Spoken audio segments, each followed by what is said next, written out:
I do not know what is more beautiful than your tangled black hair on a white pillow. I have thought about it all afternoon and decided not even butterflies or children or the blossoms in the hills above the beach can compare.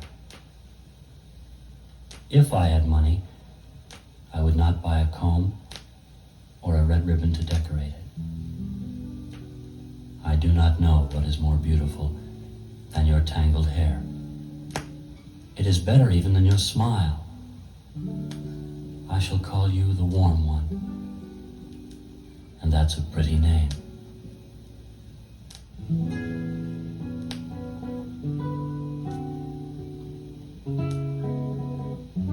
When she looked at me with those big sad eyes of hers and said, "Go on home, you son of a bitch," I kind of thought it was over. But then, in a week or so, she'll need some bread or the stovepipe fixed, or someone to make it with, and we'll go through the whole bit again. Don't get mixed up with the sad-eyed ones. You couldn't shake them if you wanted to.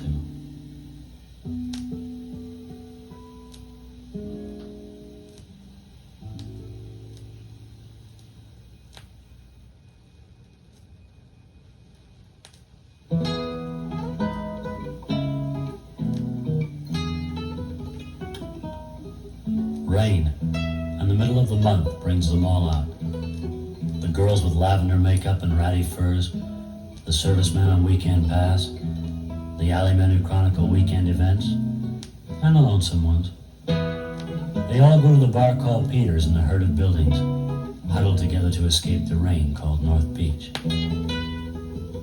On Friday nights like this, I am the rain's acolyte, strong of muscle, weak of will.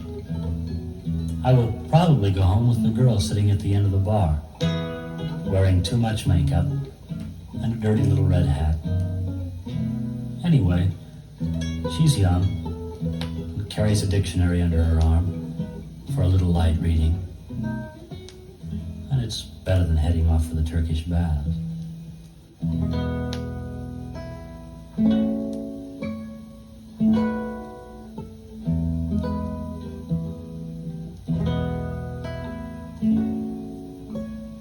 See the dry-haired girl? The one with the arid eyes and the pitted complexion? They all like her. She's fun. She speaks bad English. But in her small hut she has a brass bed with real American springs, a mattress, and spring-made sheets. They call her Cutie, though she isn't really. To market to buy a pig, see? She carries an umbrella under her arm, prepared for any situation. Good luck.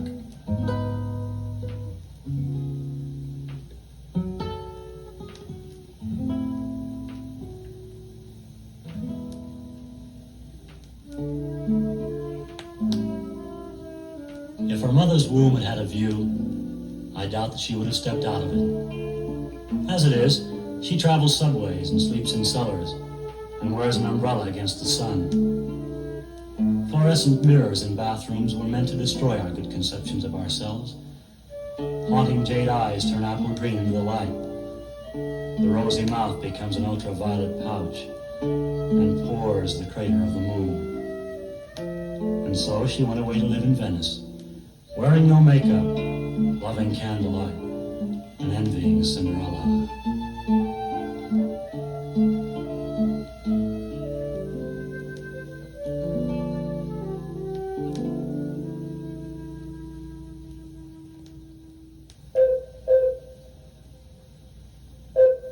On Jasper Place, around the corner from the cellar, I met a girl with a mustache on her upper lip, who told me she just came from St. Louis, and would I lend her a fin to get her furs out of hock, in exchange for some decent company.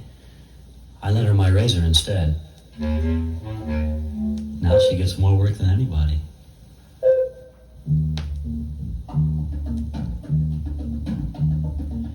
There was a fire eater with the sores on his mouth who came to the Coexistence Bagel Shop and did his act for coffee and toast. And the colored boy, trying to get the blonde girl to go home with him, said, "Hell, this girl breathes fire." And there was a fight, because the fire eater pressed close and stepped on the girl's foot. And the waiter went to the phone and called Herb Kane. And when the fight was over, the girl agreed to go home. And the colored boy winked at the fire eater, who went along too.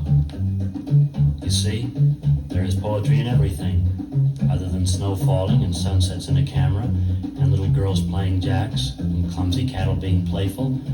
I have this friend named Phyllis who likes truck drivers and garage mechanics. She had a black eye when I saw her yesterday, but she said it was worth it. That's all right, baby, swing. Some things are better than sleeping pills. John's making it with Phyllis, who sleeps with Paul when Paul's lover Alec isn't home. Alec goes to visit Kathy, who likes Jean. That's John's wife. Well, you see, like, Gemini cats are like twins. Like, I mean, you know, like dual personalities, and, like, they can't make up their minds whether they like Beethoven or Jerry Mulligan, for instance. And like, well, you know, like, well, I was mixed up with this Gemini cat once who didn't, I mean, she didn't like to be liked. Like,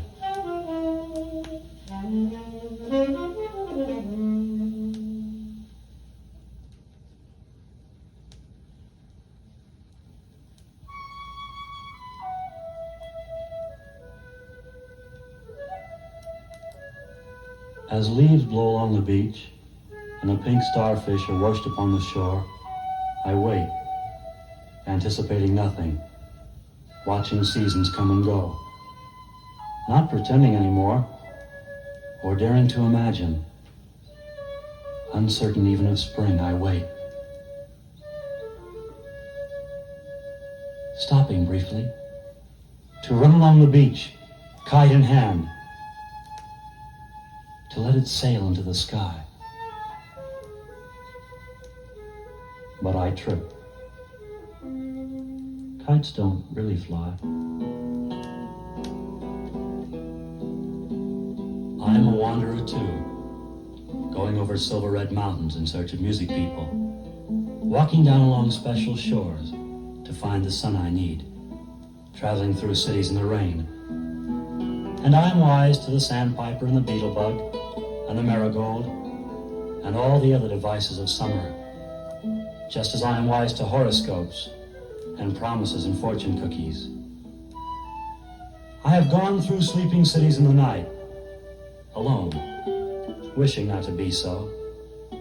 Till now, my pockets full of nothing, I walk Grand Avenue in search of love seekers on this full moon April night.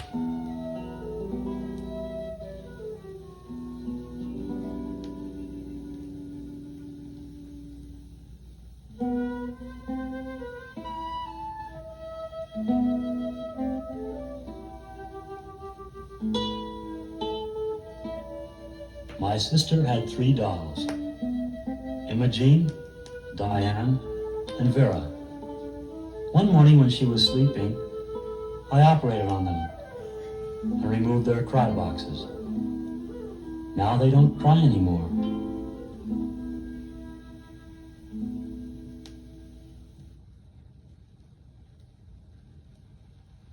This boy who comes to hear the singers sing at the Unicorn looks at people.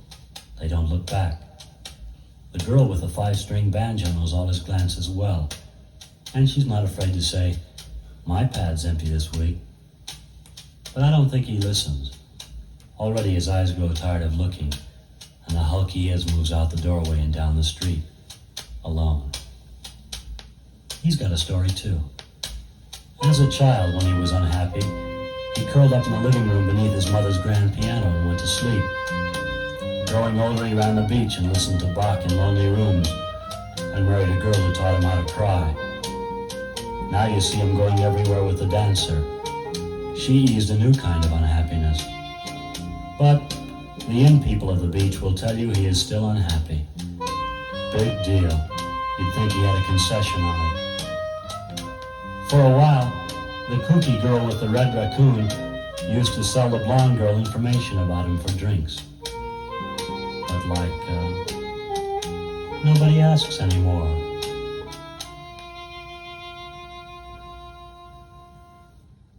Tell me, how does it feel to be the only blonde on McDougal Street, to walk along with your hands in your pockets and be whistled at? I think I'd like that, an occasional whistle or leer, because I wore tight dungarees. Might be fun to rate a smile or a special glance, whatever the reason be. Crazy.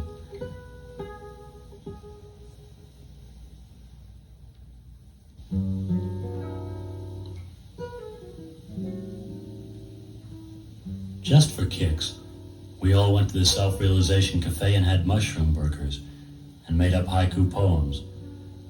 Then one of the others got the bright idea to roll somebody, and I got panicked, and I didn't want them to know, and I held onto the table so I wouldn't tremble.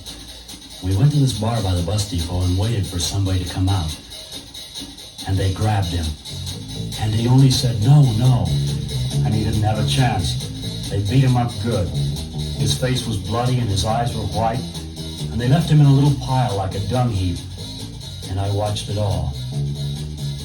Going home, the one called Sailor said, "Did you see his eyes?" And Dave passed me the bottle and said, "What's the matter, kid? No guts?" And I felt like they were all coming up then. Play the Red Queen on the Black King. There is no color line in games. Chrysanthemums in autumn, violets in spring. Slip the red ace behind the Black King.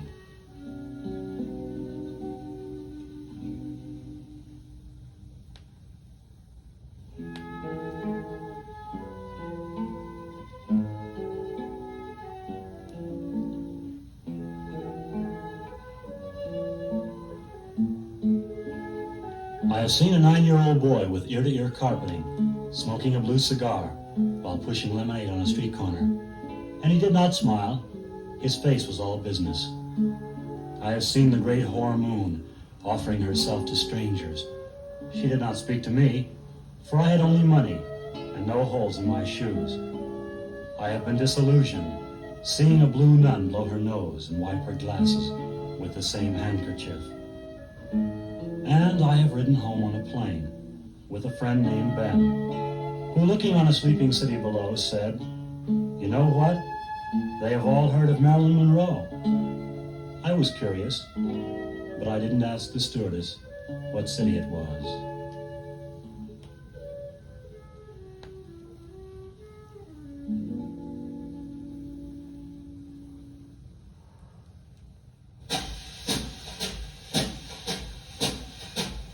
They're tearing down the El Rey Burlesque in Oakland to make way for a freeway, which means those really great stars of our time, Peaches Melba and Mayonnaise, will be back on the boards again slinging hash. Man, you can't stand in the way of progress, but it's a shame to see two such talented chicks working from 9 to 5. There's talk around the bagel shop of taking up a collection to send them by Greyhound to Hollywood. But I wonder, would they really be happy?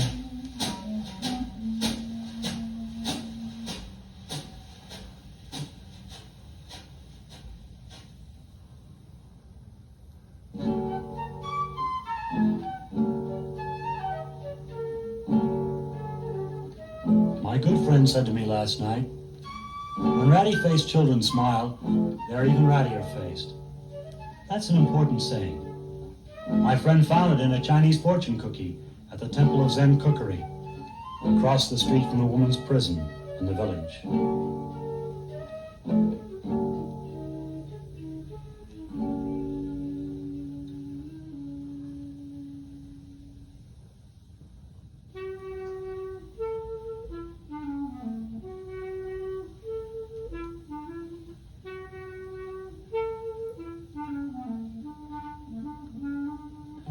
Here's to the straight little girls in their crooked little house who furnished their pad for Macron, the beat's only link with convention. The big band girls who followed the sax players from San Francisco to Venice and back again, and wound up checking hats at the Purple Onion. And here's to Stan the Man, the one the blonde kid didn't get over easily. And here's to Dave, who scored 3 pictures from one Cacciatorian concerto on Benzedrine and buttermilk. Spent his money on yellow girls on Central Avenue. While we're at it, a drink or two for the husbands who came home at the wrong time, and one for that day in Venice at the beach bars, when 2-point beer was easily champagne. And what about Judy and Ginger, the best on the hill? Let's also drink to Kelly's, which has taken the place of Googie's for pseudo beats.